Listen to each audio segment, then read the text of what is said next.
Honor now to invite Dr. Chinmay Pandya ji, Pro Vice Chancellor, Dev Sanskriti Vishwavidyalaya University. A doctor by profession, he returned to India heeding an inner calling. Dr. Pandya serves on the governing body of the Indian Council for Cultural Relations, is a member of the Advisory Council of the Ministry of Ayush, is part of the Syllabus Restructuring Committee of the National Council for Teachers' Education, and is one of the 5 institutional leaders from around the world to be a director of the Global Covenant of Religions. Apart from being the chairman of Asia's first and only Center for Baltic Culture and Studies and South Asian Institute of Peace and Reconciliation, he's also the founder patron of Rishihood University.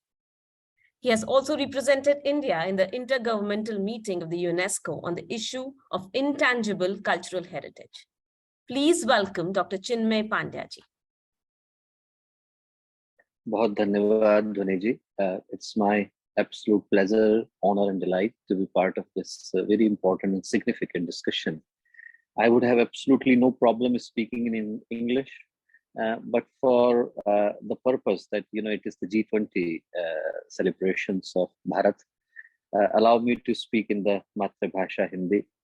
एक ऐसा विषय भी है जो कि पूरे भारत के लिए और भारतीय संस्कृति के लिए महत्वपूर्ण है, तो मैं समझता हूं कि जरूरी हो जाता है कि उस भाषा, उस भाव का चयन करें जो भारतीय हृदय को छू पाने की स्थिति में हो.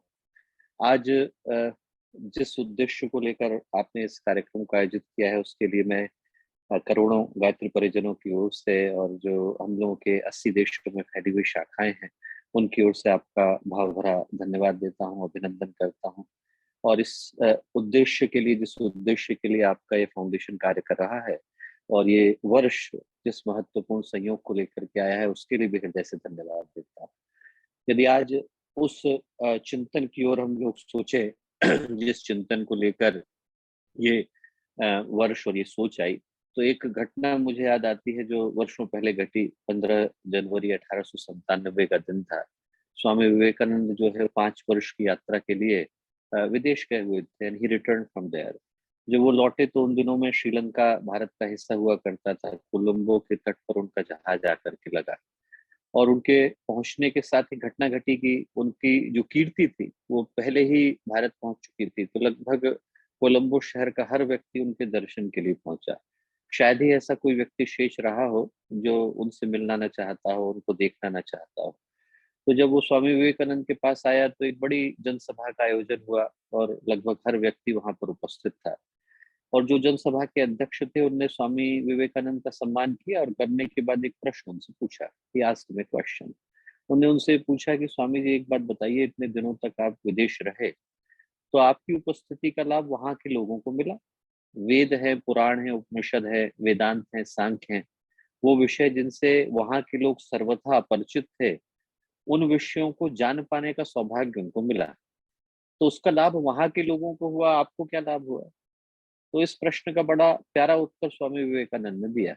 उन्होंने कहा कि मैं इतने दिनों तक भारत की भूमि से दूर रहा हूँ, तो उसका सबसे ज्यादा लाभ तो मुझे ही हुआ. और वो ये हुआ कि पहले जिन बातों को मैं भावना के आवेश में आकर के सत्य मानता था, अब उनको पूरे प्रमाण के साथ सत्य मानता हूँ. पहले लोग बोलते थे कि भारत देवताओं की भूमि है, ऋषियों की भूमि है, अवतारों की भूमि है, संतों की भूमि है. उनकी हाँ में हाँ मैं भी मिलाता था, पर मेरा अपना कोई विश्वास उस विषय में नहीं था. अब इतने दिनों तक मैं भारत की भूमि से दूर रहा हूँ, तो उसका सबसे ज्यादा लाभ तो मुझे यही हुआ कि जिन बातों को मैंने पहले भावना के आवेश में आकर के सत्य माना, उन पर पूरा विश्वास हो गया है. बोले पूरे विश्व में यदि कोई एक देश ऐसा है जहां पर दया का, त्याग का, करुणा का, मानवता का, आध्यात्मिक उत्कर्ष का सर्वाधिक विकास हुआ है तो भारत का देश है. और बोले पूरे विश्व में कोई एक देश ऐसा है जहां पर हर उस आत्मा को जो ईश्वर को पाने का प्रयत्न कर रही है, उसको जन्म लेने के लिए बाध्य होना पड़ता है और हुए बिना उसका कल्याण संभव नहीं, तो वो देश भारत का देश है. और आज नहीं तो कल इसी भारत के देश से ज्ञान की वो धाराएं फिर से बहेंगी जो अपने प्रकाश से पूरे विश्व को आलोकित करेंगी, आंदोलित करेंगी, उद्वेलित करेंगी. और निश्चित रूप से यदि उस परिप्रेक्ष्य में हम आज के समय को देखें तो ये बात ऐसा लगता है कि जैसे आज सुबह ही स्वामी विवेकानंद ने इस भाव को कह करके कही थी. यदि ज्ञान की, ध्यान की, योग की, तप की, वेदांत की, सांख्य की धारा यहाँ से न बही होती एक से एक बढ़कर महापुरुषों ने आकर इस भारत की भूमि को धन्य न किया होता, तो शायद इंसान वो न बन पाया होता जिसको बन पाने का श्रेय आज इंसान को है। मानव को मानवता दे पाने का सौभाग्य यदि किसी संस्कृति को मिला तो भारत को मिला। और मैं कहूंगा कि आज के परिप्रेक्ष्य में यदि हम लोग इस दृष्टि से सोचें कि एक चिंतन हम लोग ले जा सकें, तो हमें ये ले जाने की आवश्यकता है कि उस भारतीय संस्कृति को जागृत और जीवंत कैसे किया जाए। उसको जगाने का जो समय है वो शायद आ गया, और यदि भारत की भवितव्यता यही है, नियति यही है, डेस्टिनी यही है कि भारत जागे, तो जागने के लिए पहले भारतीय संस्कृति के प्रति एक स्वाभिमान के बोध का जागना, आत्मसम्मान के बोध का जागना अनिवार्य हो जाता है। 3 महत्वपूर्ण सूत्र भारत की धरती से निकल करके आए। आप सोच करके देखिए कि जब पूरा विश्व ही लगभग एक दूसरे के ऊपर बर्बरता के साथ आक्रमण से जूझ रहा था, वाइकिंग से लेकर Latin America, they were fighting like anything, तब भारत में 2400 वर्ष पहले बुद्ध आए, करुणा का संदेश सुना करके गए। अकेले बुद्ध ही नहीं आए, दधीची आए, मुदगल आए, रघु आए, दिलीप आए, अजू आए, इक्ष्वाकु आए, और एक से एक बढ़कर ऐसे महापुरुषों ने आकर इस सत्य को बताया कि हम लोगों को राजसी वैभव को त्याग कर मानवीय करुणा का आलिंगन करना अनिवार्य हो जाता है। वो सोच भारत की धरती से निकली, आत्मवत सर्वभूतेषु की निकली, मातृवत परदारेषु की निकली, परद्रव्येषु लोष्टवत की निकली। वो भाव जिसके लिए भारत जाना जाता है वो पूरे विश्व के कोने कोने में पहुंचे।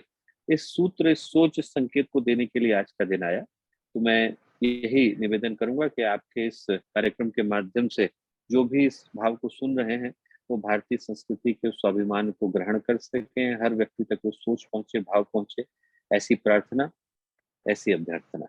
प्रणाम।